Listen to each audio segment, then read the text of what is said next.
Hello, welcome back. My name is Ryan Wallner, and today we're going to be covering another Lightboard session talking about application-based snapshots or 3D snapshots. They can be called either one with Portworx. We're going to talk a little bit about how they're used with Kubernetes applications, as well as how you can configure them to use pre and post execution rules to really satisfy the needs of the application and data within the application. So we're going to be covering a couple of different applications.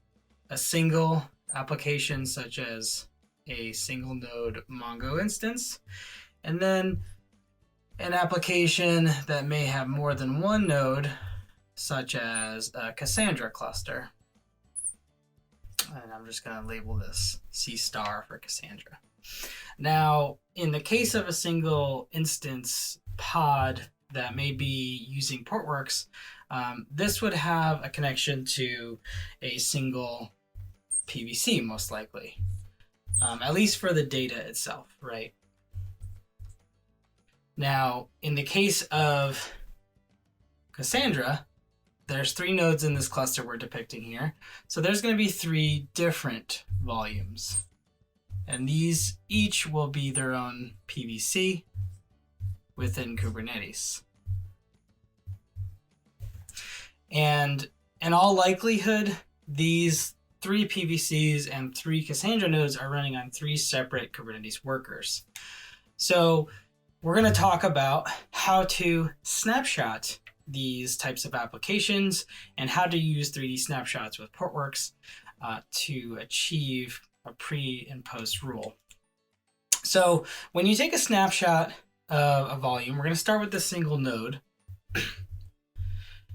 What happens is you get essentially a copy of the data. Space is allocated in Portworx, set aside for the changes since taking that snapshot.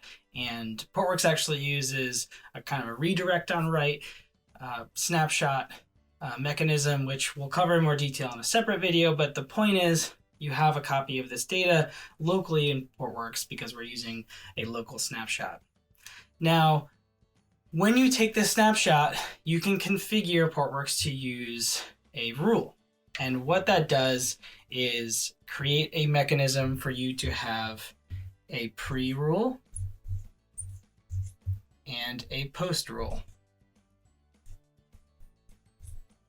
So what do I mean by that, right? So in a pre-rule, you may be able to say, identify my application by a set of labels, identify the PVC within that application or pod namespace, and run this command inside the pod, either in the real time or in the background. These are all settings within the 3D snapshot rule, which we will link below. But the gist of it is you can run something like a DB, sync and lock.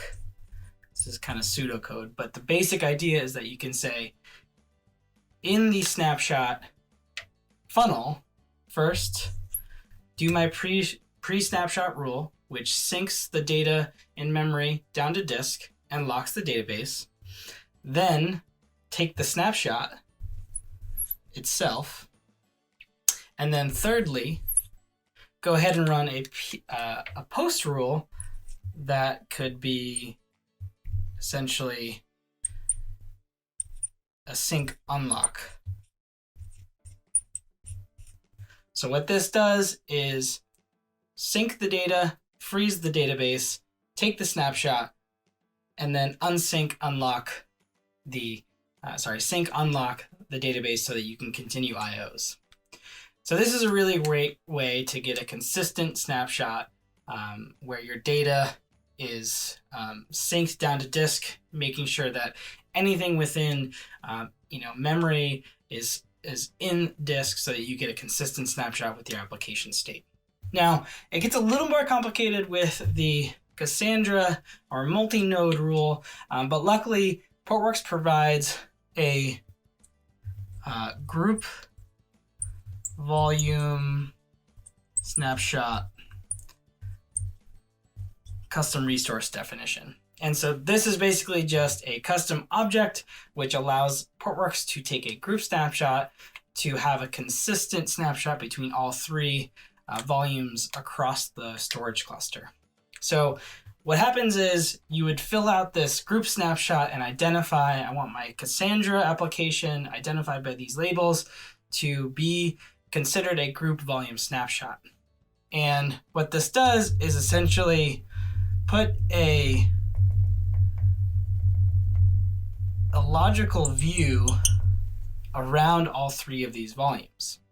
So when you take a snapshot, again,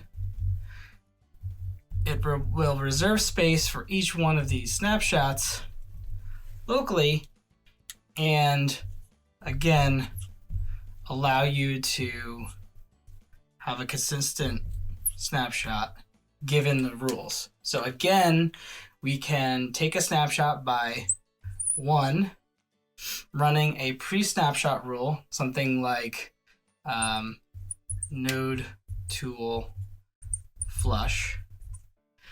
And then second, take the snapshot of each volume in the group at a consistent time so that we flush the data, taken the snapshot, and third, run another command afterwards, which could be another node tool command to kind of verify that things went smoothly. Again, Portworx allows you to place a command, which really is just using the pod itself to run a command within that pod and namespace provided by the image. So you can run that again in the background or in real time. And in the case of a group snapshot, you can actually choose to run in a single pod or in every one. By default, a pre-snapshot rule will run in each one of the pods. So your pre-snapshot rule will run in 1, 2, 3 pods, basically running a node tool flush on each. Or you can direct it to say, I only want it to run in this pod identified by this label. And so this is useful if you are controlling the cluster from a specific node, or you don't need a command in a pre-snapshot rule to run on every node. So hopefully this makes sense, and the rules are driven by the storage orchestrator for Kubernetes, which we call Stork, and we do have another video explaining what Stork is. And again, these are pre-exec rules and post-exec rules.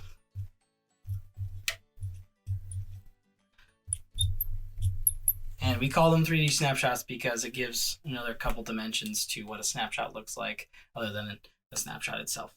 So again, this is a really good way to make sure your snapshots are consistent and it's taking the copy of the data that you expect and that you're not losing any data or any state within kind of the memory or cache running in your Kubernetes cluster. Hopefully this makes sense. Until next time, thanks.